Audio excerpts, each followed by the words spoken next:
Good afternoon, professors and friends. We are Group T55, Table 3. I am Zikin. I am Jabez. Hi, I am Yuki.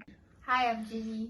Hi, I am Shibin. Today we'll be presenting our report titled Sustainability Reporting, Paving the Way for Singapore.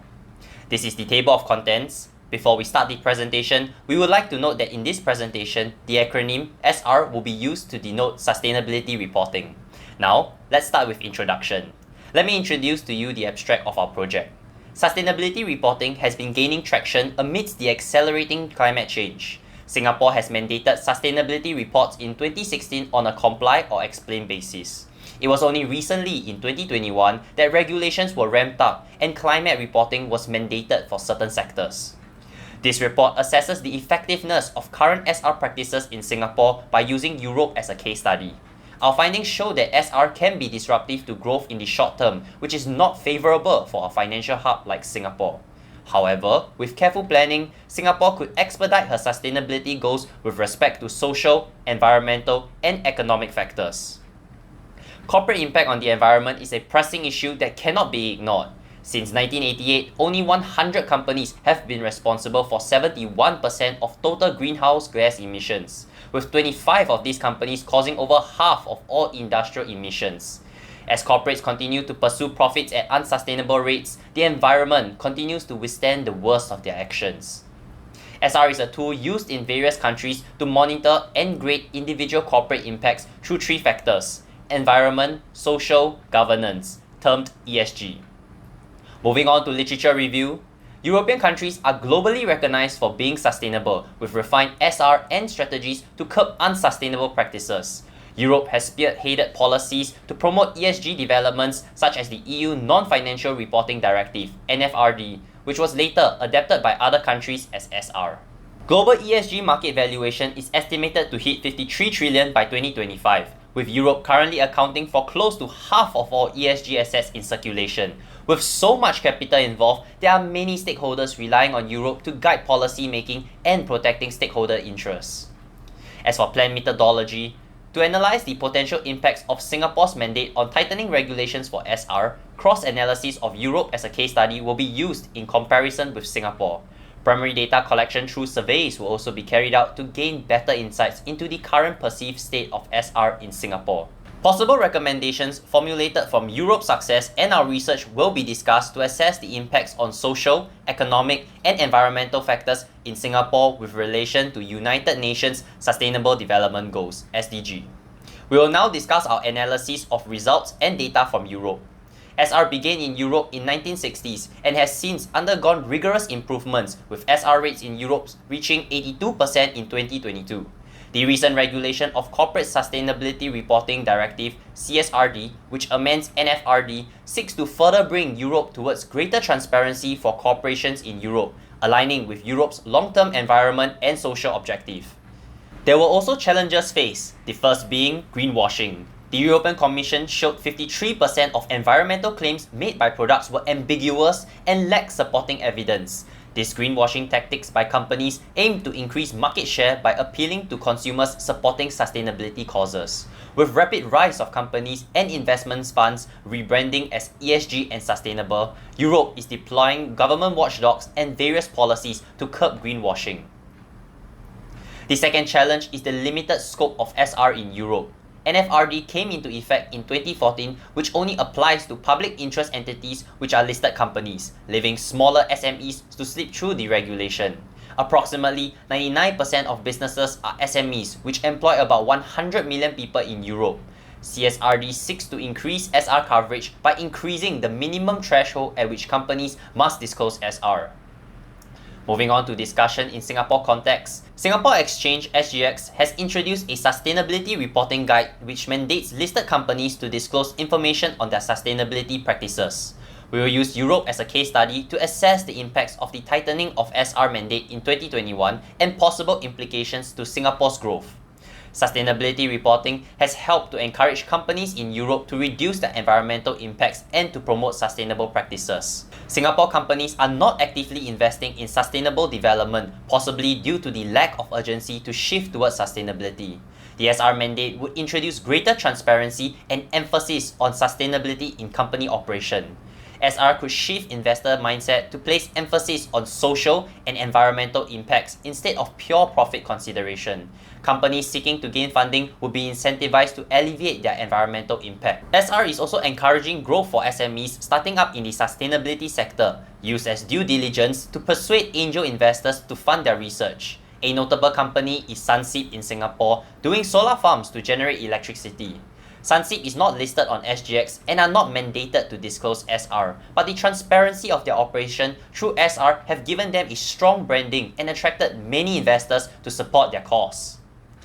Singapore SR pushes for corporations to reduce their environmental footprint to remain economically attractive to investors, which supports SDG 13.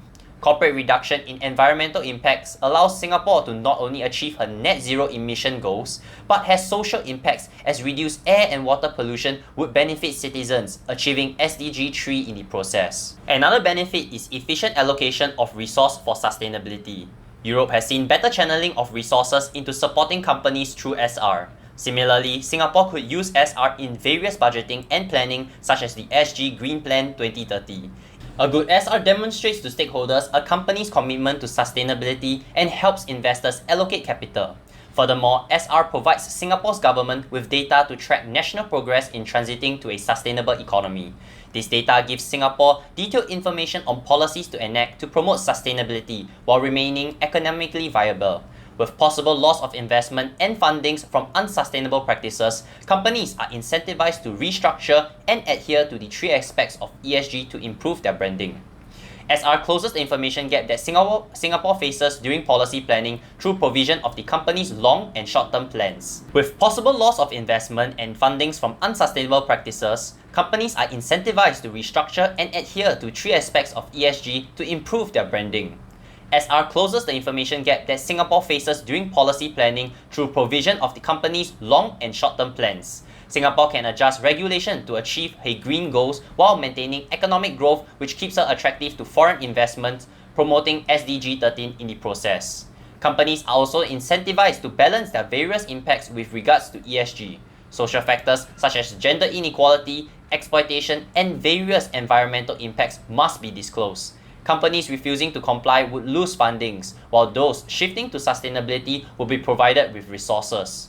The efficient allocation of resources ensures strategic planning in Singapore to maximize economic growth while actively creating a robust system to incentivize and support sustainable companies. While Singapore has seen the benefits of SR, she has also experienced her share of challenges, the first being the lack of unified reporting standard. There is no universal sustainability framework that dictates the gold standard. Singapore has taken the stance to adopt TCFD as it is most suited to assessing ESG impacts for financial assessments.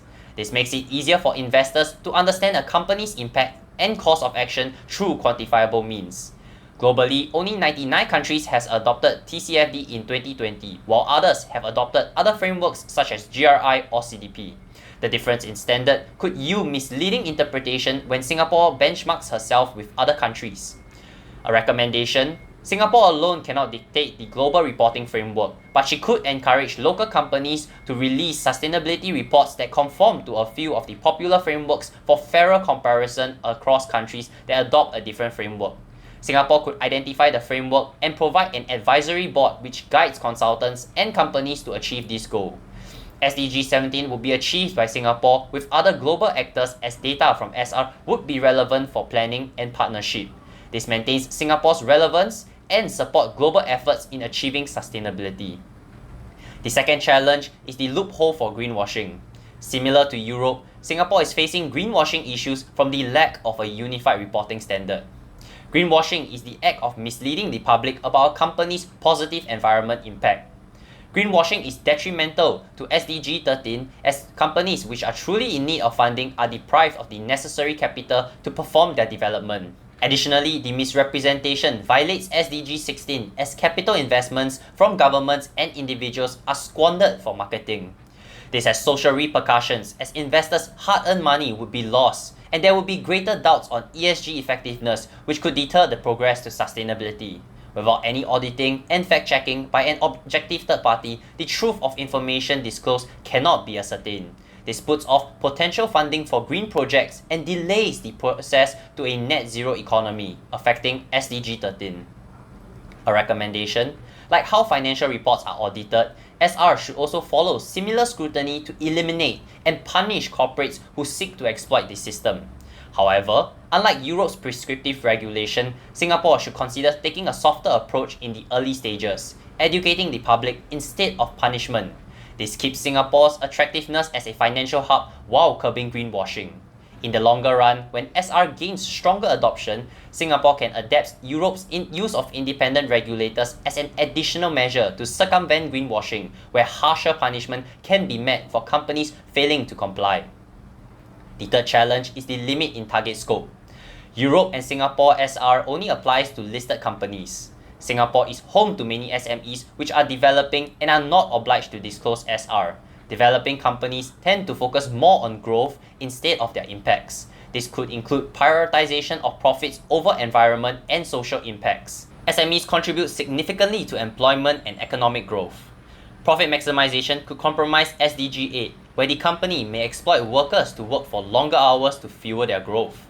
Without SRs, SMEs may also not be fully aware of the full extent of their impact on the environment, thereby deviating from SDG 13. A recommendation: making SR mandatory for SMEs could put additional overhead costs which eats into their profit, making them economically unviable.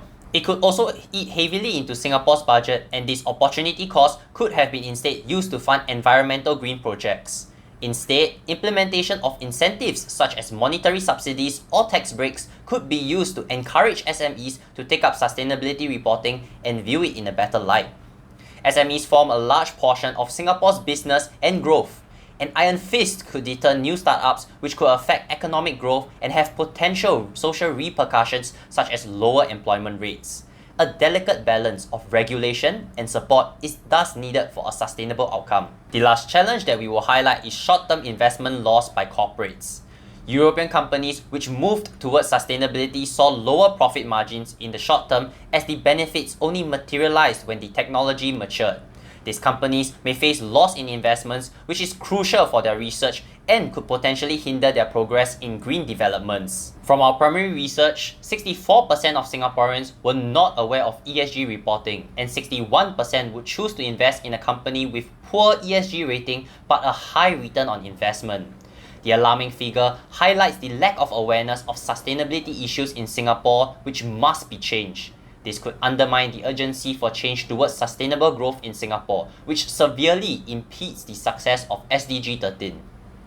A recommendation: social aspect is critical here, as the key to tackle this challenge is through changing mindsets and how investors and Singaporeans assess the performance of a company. More emphasis could be placed in the education system to foster stronger awareness of climate change and the potential consequences to Singapore. By understanding the implications of unsustainable developments, Singaporeans can better evaluate corporate impacts and invest responsibly, thus promoting economic growth that complies with ESG. In conclusion, Singapore, a financial hub, would face multiple challenges in the short run with tightening of SR, as her policies and infrastructures are not yet matured. Though intensive capital spending is needed, the long-term benefits are numerous, with positive impacts on social, environmental, and economic aspects. Singapore, a small nation reliant on the global economy, is vulnerable to market shocks. By engaging in early changes and strategic resource allocation, Singapore can position herself in a more resilient manner. Thank you very much.